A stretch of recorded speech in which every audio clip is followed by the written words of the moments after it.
Ассаламу алейкум. Уважаемые телезрители, в эфире передача «Спортивный клуб». Меня зовут Бекхан Магомадов. И сегодня в такой непринужденной обстановке мы говорим про смешные единоборства. Ну, в особенности, конечно, про любительскую нашу школу, про любительское ММА. И у нас в гостях те люди, которые продвигают в республике, ну и за пределами, конечно же, ММА любительское.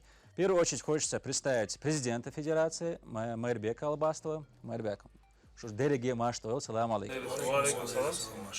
Майырбек, недавно вот, некоторые кадровые изменения у нас прошли в Федерации. Расскажи, пожалуйста, во-первых, представь наших гостей, хочется, чтобы именно ты их представил, ну и какие должности, в каких должностях, скажем так.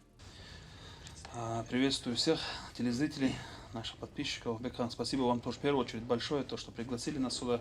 Очень приятно в стенах спорткомплекса Колизей сегодня вместе с вами вести эту передачу. С представления эти ребята, как бы, они уже и не нуждаются, этих людей, они давно уже работают в этой индустрии, то есть спортивного, любительского, смешанного боевого единоборства. Первый от меня хотел представить старший тренер Чеченской Республики по смешанному боевому единоборству, юниоры, это 18-20 лет, Якубу Сайфулла. Второй от нас идет представитель возрастной группы 16-17 лет в республике, это Умаров Ислам, все его знают, один из лучших тренеров нашей республики. И на сегодняшний день мы, как самому молодому, как бы скажем так, самому такому гибкому, так, по-спортивному, 12, 13, 14, 15 дивизион, потому что их очень много. Мы из лучших тренеров нашей республики, можно сказать, заслуженному тренеру. Почему? Потому что просто чуть-чуть там небольшая такая нехватка сейчас происходит именно в бумажном моменте. Ну, вся эта бюрократия. Так, Алиев Магомед, воспитавший ни одного уже чемпиона России, Европы и мира. Вот он возглавляет у нас возрастную группу 12, 13, 14, 15 лет. Эти кадровые изменения произошли недавно. Почему? Потому что, как говорится, все воздано по заслугам. Эти ребята будут представлять официально, на официальных турнирах нашу республику и регион Северокавказский федеральный округ на чемпионатах России, Европы, мира.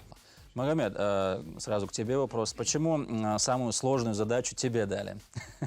Возрастная категория, ну, самый маленький получается у нас, ну и самая большая такая ответственная задача. Да, их действительно очень много. Если объединить две возрастные категории, там действительно команда получается мощная, большая. Хочется сразу договориться. Давайте, я в начале передачи уже сказал, непринужденно говорим о результатах, ну и о проблемах, которые сейчас на данный момент существуют в самой федерации, ну и, в принципе, в ММА на сегодняшний день, да, Майырбек? Я на самом деле долго думал, вот какие вопросы подготовить, что актуально на сегодняшний день. Ну и хотелось бы начать с того, что, Майырбек, ты буквально недавно стал во главе федерации. И какие успехи, что изменилось с тех пор? Вот хочется тебя спросить. Ну, Бекхан, немножко поправлю тебя. Меня назначили на эту должность, потому что назначить в республике у нас очень много. Лучше меня есть людей, заслуженных людей. Руководство республики посчитало, что с данным моментом, на данном этапе развития этого вида спорта, как бы я буду более актуален, поэтому назначили меня. Конечно, было очень много достойных претендентов. На сегодняшний день изменений у нас, скажем так, очень много изменений. Почему? Потому что в первую очередь мы централизовали всю федерацию, то есть владеем оперативной обстановкой в каждом районе. Официально совместно с Министерством спорта Чеченской Республики открываются отделения смешанного боевого единоборства на базах спортивных школ. То есть наши тренера уже официально работают как в официальном виде спорта, отдают отчеты, присваивают разряды, звания. Все это мы как бы постоянно анализируем, все это мы как бы постоянно мониторим. Присвоение. Каждый месяц мы отдаем папку документов заверенными судьями всероссийских категорий, секретарями округов о присвоениях. Минспорт отдает мощный отчет, то, что сегодня Чеченская Республика, выступая на всероссийских, скажем, турнирах по взрослым, по юношам, среди малышей, то, что занимаем места. Ну, в первую очередь большой прорыв в том, что мы этот вид спорта как бы уже как официальный вид спорта, вот многие как было постоянно считали, что вот если когда говорили ММА, там, там травмы, там эти нокауты, там выбитые зубы, это далеко не правда. Ребята выступают по травматичности, этот вид спорта далеко остается за волейболом, футболом, боксом, вольной борьбой и так далее, по травматичности. И вот это все показываешь, соответственно, и люди, кто разбираются, специалисты, все видят, смотрят. Большой наплыв у нас сегодня в смешанные боевые единоборства с других видов единоборств. Вот как бы вот так на сегодняшний день. И хотел бы сказать, что именно почему мы 12, 13, 14, 15, вот я, такой вопрос, Бекхан, у тебя был. Почему мы поставили Алия Магомедова? Потому что он базовый сам по себе, он базовый грэпплер. И хотелось бы донести до наших зрителей базовый борец, а вот в этом возрасте 12, 13, 14, 15 лет, как такового ударной техники у них нету. Очень большие ограничения, чтобы, дорогие телезрители, родители, кто смотрит, чтобы вы тоже знали, в официальной версии ММА 12, 13, 14, 15 лет, можно сказать, нету ударной техники. В основном она работает со стойки по корпусу только, в голову вообще не бьют. Плюс в партере перевод, добивания нету. Никто тебя не добивает. В партер перевод, все уже, как они приземлились, идет борьба. Оцениваются позиции, контроль позиции, и вот так, болевые, удушающие попытки. И поэтому, так как Али Магомед у нас базовый сам, он грэпплер, хорошо знает, один из представителей чеченской школы грэпплинга, поэтому больше вот когда, почему это я делал на соревнованиях, когда он подсказывает, реально, он сам чувствует эту ситуацию среди малышей, там кого-то перевели в партер, он начинает грамотно подсказывать, видеть эту ситуацию, чувствовать, вот так, и вот как-то вот так. Сайфулла, ну мы тебя видим очень часто в медиапространстве, скажем так, и в разных социальных сетях, и в разных передачах мы тебя видим. И на самом деле у тебя такая, возрастная категория тоже ответственная. Расскажи, пожалуйста, какие результаты у ребят, вот начнем давай с СКФО, этот год. Последние даже 3 года, я бы сказал, мы мониторим и смотрим. Во-первых, самый первый показатель, то, что мы выезжаем целой командой. До этого как бывало, там пару пацанов, очень многие веса были свободные, не было бойцов, не было отборов, там огромные проблемы были. И чтобы люди понимали, если нет естественного отбора среди пацанов, если нет отборочных турниров, то мы не можем сформировать полноценную команду для того, чтобы выступили на СКФО России и так далее. Вот. А последние наши выезды, люди, которые следят за ММА, мы знаем, все знают, какие у нас результаты. Допустим, 60 килограмм, 65 килограмм, 7. Нету ни одной весовой категории, где бы мы не составили конкуренцию любой команде, любой республике, без разницы. К сожалению, мы живем в такие времена, когда на чемпионате России и на международных турнирах внутри России мы останавливаемся. Даже последний выезд на чемпионат мира в Болгарию, если бы не наша сборная, именно чеченская сборная, полноценная сборная России, пришлось бы тяжко, потому что все призовые и первые места забирали мы. Рядом сидит человек, который на одном чемпионате мира, у него 4 человека стали первыми и 1 второй. Это просто огромный результат. То есть 18-20 это на самом деле очень ответственный возраст. Почему? Потому что после этого возраста уже идет шаг к профессионалу. Люди, которые меня знают, у меня в зале очень много профессионалов. И я думаю, Майрбек сделал свой выбор меня именно в этой возрастной подгруппе, потому что у меня больше опыта в этом. То есть 18-20 возраст, даже если это любительская ММА, там махач идет очень конкретно. То есть лица бьют конкретно. Такая ситуация. Магомед, Ислам, вопрос к вам. С какими проблемами вы сталкиваетесь, допустим, на выездах? СКФО, ЕФО, чемпионат России. Вот какие проблемы? Может быть, какие-то организационные вопросы, либо контакт с Федерацией ММА любительского Чеченской Республики. Есть какие-нибудь проблемы? Вообще проблем не бывает. Да и с отборами тоже у нас. В начале каждого года у нас проходят отборочные турниры, то есть в народе республика, чемпионат республики, первенство республики. Команда отбирается, первые, вторые номера, соответственно, едут на по самом СКФО. деле у нас проблемы бывают дома на отборочных циклах, потому что все друг друга знают, допустим, все тренера сидят, и наши пацаны должны друг друга бить. Ислам, Мухаммад все подтвердят, что у нас проблемы вместе будем не бывает. Вы вместе с Федерацией выезжаете? Дерется подгруппа 18-20, старший тренер выхожу я, там 16-17 Ислам, Мухаммад и так далее. Наоборот, на выездах намного легче бывает. Да, Те проблемы, которые были, последний год-полтора мы их не чувствуем вообще. Ну, хочется вот о проблемной зоне, так сказать, сегодняшнего ММА, но, в принципе, смешанных единоборств затронуть эту тему, которая актуальна. И я вот когда планировал записать данную передачу, вот самый первый вопрос, который возник у меня, был связан именно с этой проблемой. Мы сейчас видим следующую картину.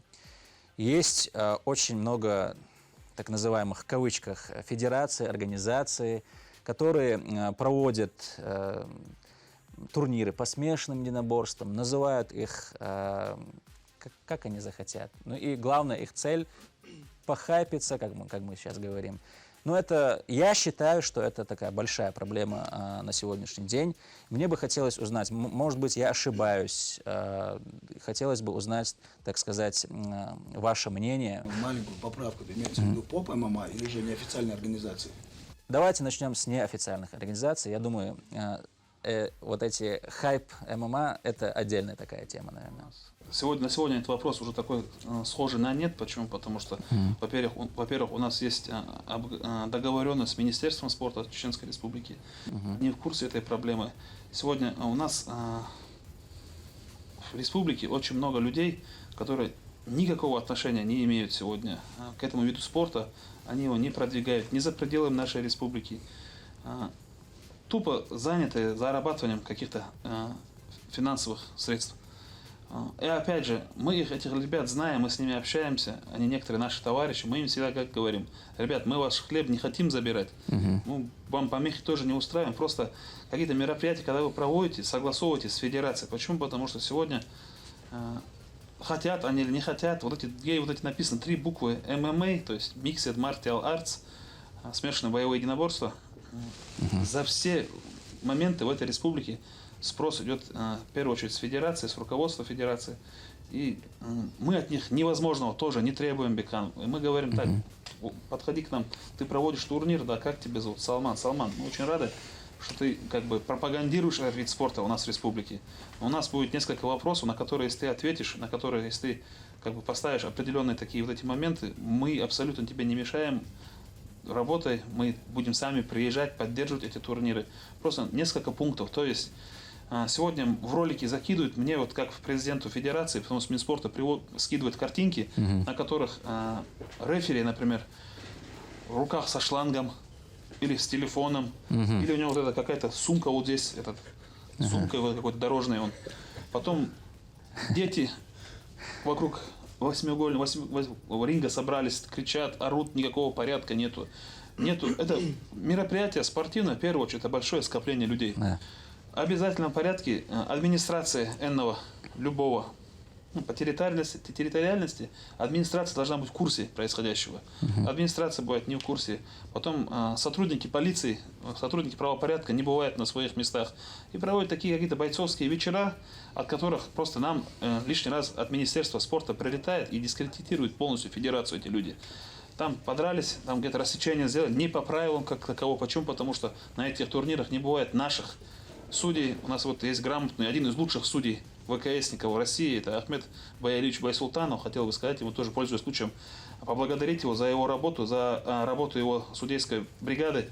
Потому что никогда они как бы, отрабатывают на пятерочку любые наши мероприятия. Они даже сами не бывают в курсе.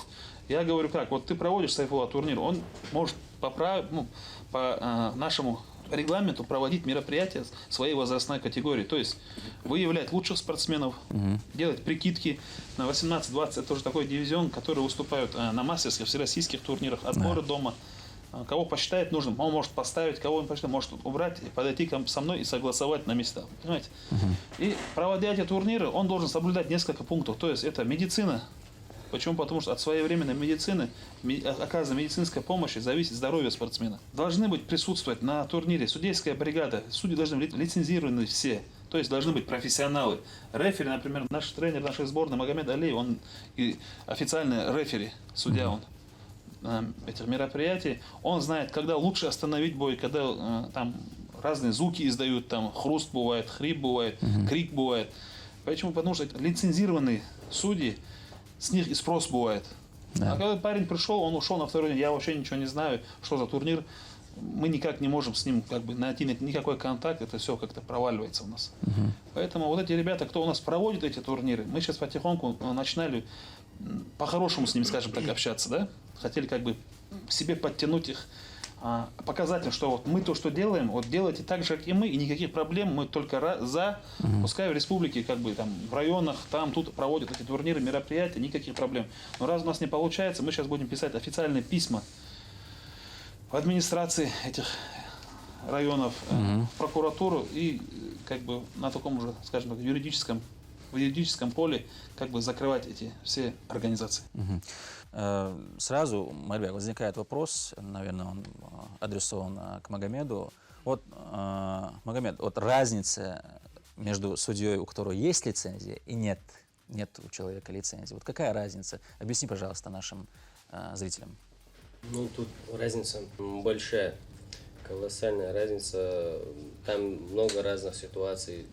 Человек, который имеет лицензию, лицензированный судья, знает досконально все эти моменты, правила, что можно, что нельзя, разбивать можно, нельзя, бить в голову можно, нельзя. Вот как Майбек там вначале сказал, вот именно возраст 12, 13, 14, 15 лет, там нет ударной техники, как бы. То есть тебе нельзя в голову бить. Даже в стойке нельзя в голову бить 12-13 лет. Про добивание мы вообще не говорим. Вот такие моменты есть. Вот именно на этих турнирах все это разрешается, как ни странно. Это у них это нормально, как бы. Вот. Ну, мы с вами понимаем, что это Я опасно. дополню Магомеда, вот разница между лицензированным судьей и нелицензированным. Какая? Нелицензированный судья, который, в принципе, он может быть любой проходящий, уходящий человек, он судит, как он знает, как он это видит. Да. А лицензированный судья, это судья, участник северокавказских уже соревнований, всероссийских соревнований, других. Он уже имеет опыт какой, который уже знает, видит, как другие люди работают, как правильно нужно это делать. Поэтому лицензированный судья, он знает и как бы свои действия, которые, например, или остановил он бой, там, или в стойке, или в партере, или во время болевого, или удушающего, он свои действия грамотно, четко может регламентировать стороне, которая против этого решения. Какой-то несчастный случай. Да, вот как раз таки это. Помощь, это рефери. Допустим, если какой-то поединок будет, и я вижу, что там рефери, там, Проспал. я не знаю этого человека, допустим, да, я по-любому заставлю поменять этого рефери.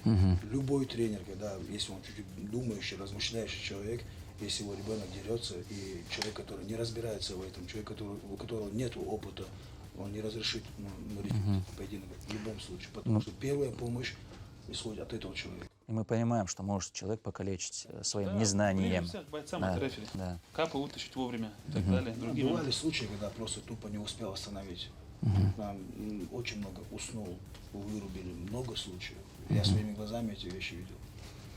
Сайфулла, вопрос к тебе. Сейчас мы затронули эту тему насчет всяких разных организаций, которые не только, самая больная тема, и хочется вот такую, услышать объективную реакцию на все это.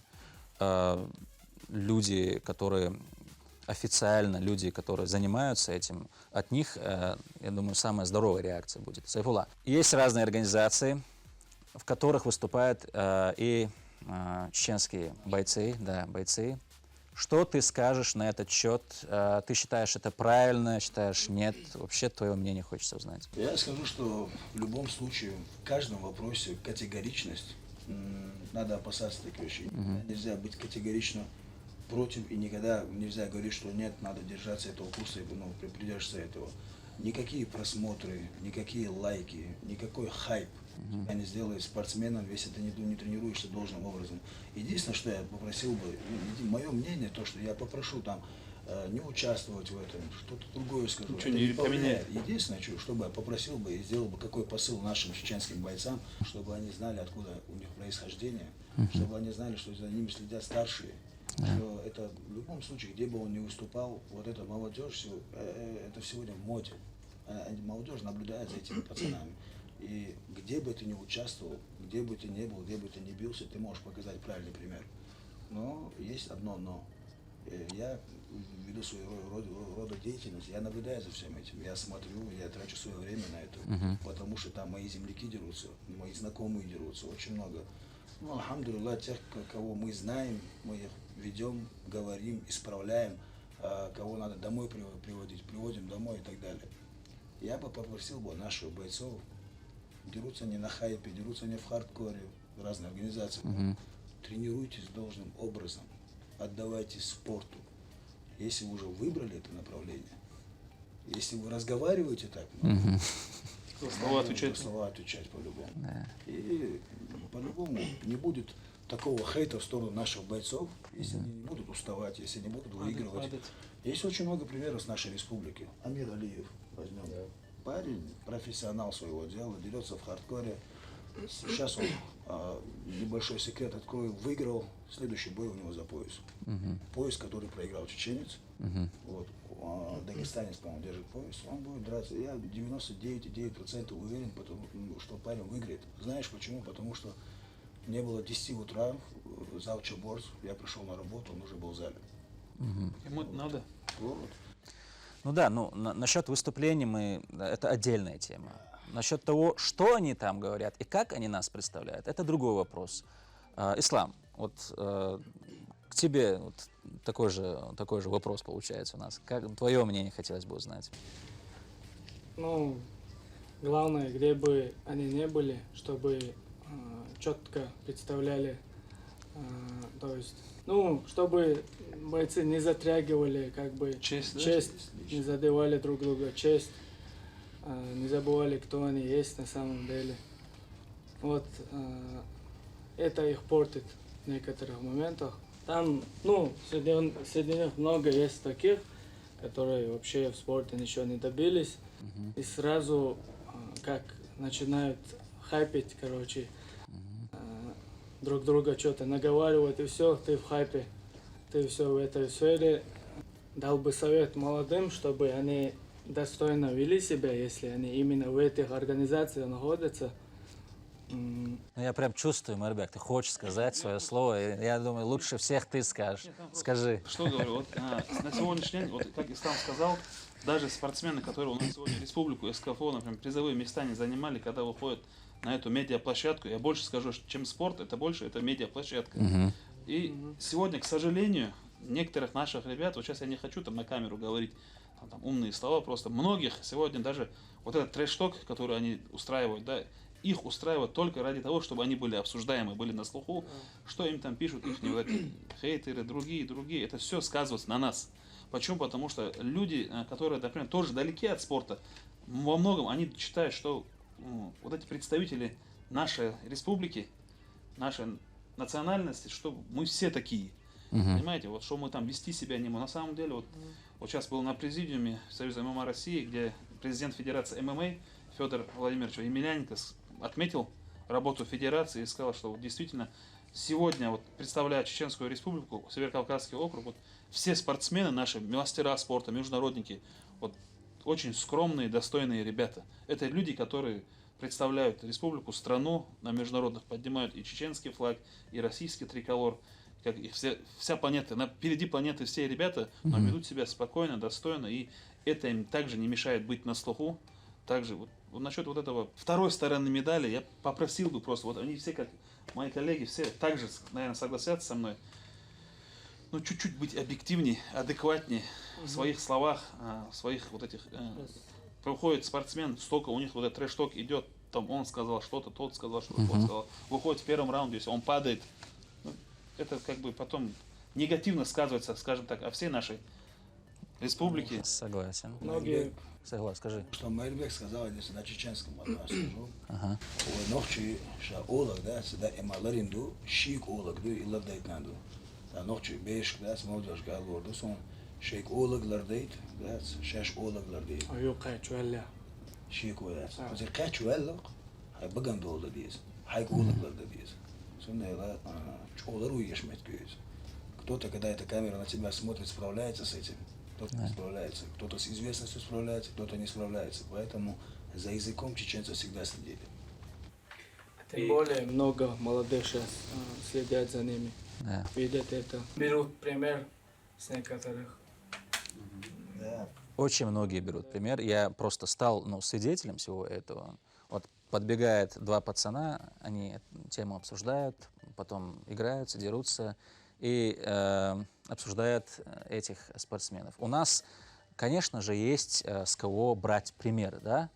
Это взять любой вид спорта, у нас есть с кого взять пример, даже, естественно, ММА, как себя вести. Действительно, тема очень сложная, тема, о которой часто нужно говорить, потому что это влияет и в первую очередь на нашу республику, и на рейтинг.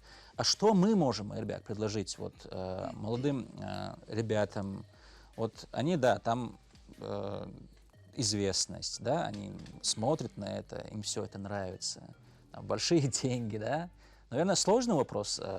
Ну, смотрите, там что мы можем предложить? Мы как любительская федерация, как тренера, которые работают именно со спортсменами-любителями, то есть мы предлагаем им в первую очередь базу, которая завтра скажется на их профессиональной карьере, правильно поставленной карьере. Потом ни один из этих тренеров, они все тренера, которые имеют уже в своем, как сказать, доверенном личном составе спортсменов, профессиональных бойцов. Но почему-то у нас нету этой грязи, у нас нету этого трэш-тока. Наши спортсмены как бы представляют, сейчас в Young Eagles выступают, в других организациях. Очень много в ACA выступают, в других промоушенах. Да, у нас с этим проблем нет. Мы грамотно подводим этих ребят. Скорее всего, быть настоящими спортсменами, а не людьми, которые на телевидении, на камеру говорят друг другу грязные слова, там, обзывают друг друга, там, унижают друг друга, задевают честь нации, честь региона, религию задевают, наконец-то. Ну, за святое не надо дергать людей. Сегодня у нас это хорошо получается. Сегодня, грубо сказать, около 5000 молодых людей занимаются этим видом спорта. И после каждого турнира к нам с разных других видов спорта происходят такие влияния в наши ряды. С этим у нас проблем нету. Присвоение звания, как мастера спорта международного класса. Делаем спортсменов высшей категории. И поэтому выбирать уже, когда они взрослые становятся уже, вот как они себя поведут, вот опять как Сайфулла сказал, вот перед камерой нужно вот очень как-то за каждое слово отвечать. Если ты сказал, что ты его там снесешь в первом раунде, надо, потому что люди смотрят, земляки за тебя там газуют полностью. И на просторах интернета, и в личных связях, и так далее, одноклубники, тренера, я вот смотрю, вот такие грязь говорить, неужели у чеченцев нету? Когда он говорит друг другу, например, представители там Азербайджана, скажем, там, или там Дагестана, или другие, когда он говорит такие плохие слова, или он говорит ему, есть же старшие братья, отцы смотрят, наши мамы смотрят. Как бы мы ни говорили, как мы сегодня говорили, что это не так, женщины смотрят наконец-то. У нас не было такого у чеченцев, и у ингушей, у дагестанцев, чтобы там выходили взрослые, здоровые мужики, там обливали друг друга грязью из-за лайков или из-за комментариев. За это поднимались. И вот так из-за этого становились каким-то... А для нас лично, вот для меня лично, мое мнение, я не смотрю поп-ММА, я не смотрю. Ну, иногда там в ленте, когда она где-то проходит, там, смотрю, там, подходят двое мужчин подходят, раз-два, двойку пробили, там челюсть снесли ему, уронили человека, нанесли тяжелый вред здоровью этому спортсмену, да, почему-то все их фамилии даже не знаю, этот вот лысый парень, там, вот этот худой, он там, это все как-то у него проходит, почему-то надзорные органы, вот эти, никакие вопросы к ним не создают, бардак у них в организациях, почему? Потому что поднимается межрелигиозная тема, поднимается межрасовая тема, разлад, разврат, причинение тяжкого вреда здоровью ребятам. Захимиченные все их спортсмены, как бы они там ни говорили, то есть, это не спорт вообще, это просто какой-то образ жизни, люди, которые себя в нем нашли, они, например, я вот знаю, они даже республику не выигрывали, многие из них. Конечно, конечно. Я предлагаю, ребят, почаще встречаться, наверное. Дейл Рейс Хилшин, что приняли участие в передаче. И, как мы сказали, вот через полгода встретимся, давайте с вами обсудим, иншаллах. На этом, уважаемые телезрители, у меня все. Смотрите передачу «Спортивный клуб» каждую неделю на канале Война. Алик Олчу.